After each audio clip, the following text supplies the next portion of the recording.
fight, man. In the year of the upset, the year of the underdogs, and the year of the old heads humbling the young punks out here, man.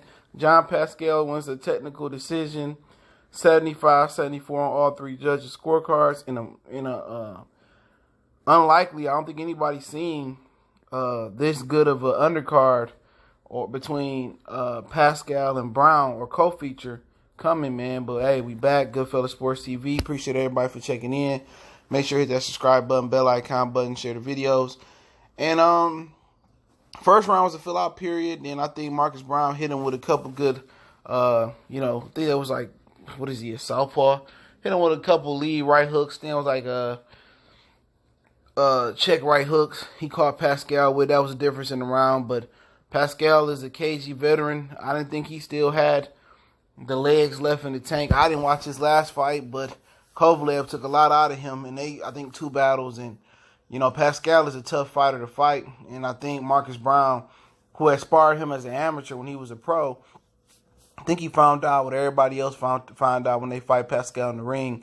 He's unpredictable. He crafty. He dirty. He nasty. He grimy. He hold you. He rubbed his head into Marcus Browne's head and tried to create a mark or an abrasion or a bruising across his face.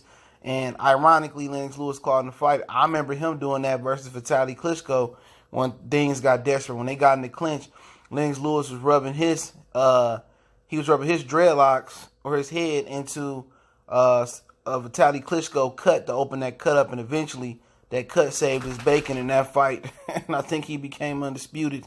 Ironically, he was caught in the fight tonight, but Pascal knocked him down in the 4th round.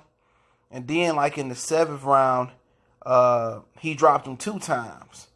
But the first knockdown was just, he hooked with a hooker. Marcus Browne, I think it was his right hook against Pascal left hook, or whatever it was. Pascal is a hook master, okay? He in the same category with Peter Quillen, Sean Porter. He's a guy that, you don't want to hook with unless you got a really good hook yourself or you got power, And John Pascal is one of those guys that prefer to throw a hook than a straight punch. He patterned his game after Roy Jones Jr. If you can tell a little bit. And when Marcus Browne bounced back 2 rounds after that, did really good. And then the 7th, he got dropped twice, damn near back to back. And he just didn't take the count, let his legs recoup himself. And pretty much, Pascal did another veteran move. I think he headbutted Marcus Browne, opened up a cut, took it to decision, and he did enough. We're getting 3 knockdowns before that point. And I think most of the judges might have gave Pascal the 8th round because you scored the 8th round as well. Even though that's the round that was cut, you scored to whatever point that round was. And ultimately, I think the 8th round gave Pascal the win along with the 3 knockdowns, obviously. But looking at the Larry Hazard's card, I think off of Fox, he had Marcus Browne winning the 1st, 2nd, 3rd, the 5th, the 6th round. He scored the 8th round to draw. And most judges scored it for Pascal, I would believe. But they didn't bring up Marcus Browne legal matters with the whole, DV situation. He fighting the case and caught another case with the same baby mama.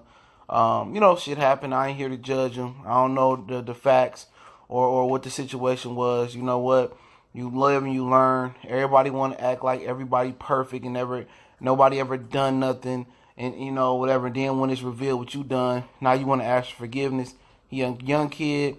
He took his first loss. And this might have been a direct karma of what he went through with his BM and stuff like that. But he took the loss. And what I've been saying, he should have lost to Hot Rod, who just fought Berturbia earlier this year. He lost that fight. That's when PBC first started. And congratulations to John Pascal. And I'm gonna get a drummer some. Just give me a minute.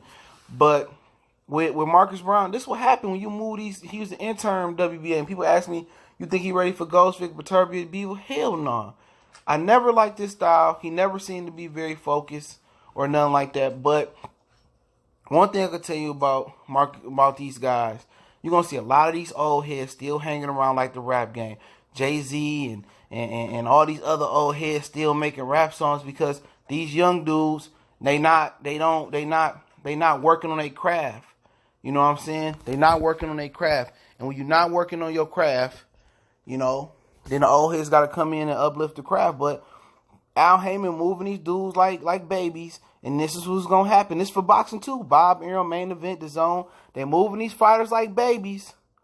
And when you don't, you know, challenge them, it's going to be an old head veteran or a tough guy that ain't got nothing to lose that's going to challenge them and beat them.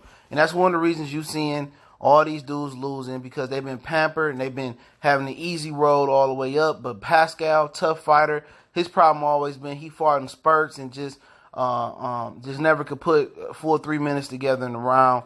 But tonight, it's his night. It's Canada, Montreal, Haiti, stand up. Goodfellas Sports TV. Don't forget we on Facebook, Instagram, Twitter. Reach out to the email. Got business questions, crowd sponsorship, and video requests.